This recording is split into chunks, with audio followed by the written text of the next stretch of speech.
অভ্যুত্থানের পরে অনেক কোলের বিড়াল বাইরে বেরিয়ে এসেছে, যারা আগামী 17 বছরে বাইরে বেরোনোর ক্ষমতা রাখে নাই।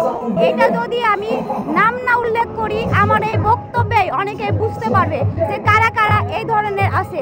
আমি কোনো রাজনীতি করি না, রাজনীতি সংগঠন না, কিন্তু তারপরে বলবো যে এই অভ্যুত্থানটা শুধুমাত্র ছাত্ররা করেছে, কিন্তু এর ক্রেডিট অনেক দলীয় নেতা নিতে আসছে, কিন্তু আসলে এটা সঠিক না।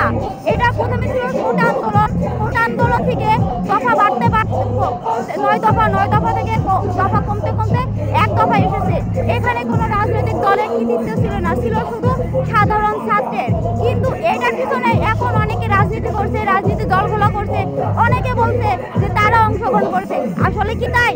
আমরা কি ভুলে গিয়েছি? আমাদের মিডিয়া কি ভুলে গিয়েছে? আসলে কিন্তু না। তো বলবো কৃতিত্ব তাদের, শুধু তাদেরই দিবেন। আপনারা কি করছেন না করছেন সেটা সাধারণ জনগণ দেখছে। তাই আপনারা নিজের কৃতিত্ব না নিয়ে আগামীতে কিভাবে সুন্দর বাংলাদেশ করা যায় সেটার দিকে তাকান। শুধু শুধু অন্যের কৃতিত্ব নিয়ে টানাটানি করেন না। যদি আপনার এতই কৃতিত্ব থাকতো তাহলে 17 বছর ধরে আমাদের এই স্বৈর শাসকের সাথে থাকা লাগতো না। আমরা আরো আগে সুন্দর একটা স্বৈর শাসক মুক্ত বাংলাদেশ পেতাম।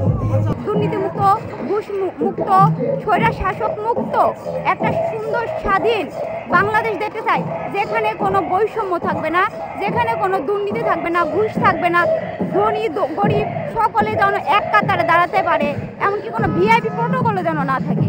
সেই সাথে আমরা যেন সবাই কাঁধে কাঁধ মিলে বলতে পারি যে না, বাংলাদেশ আমরা সুন্দর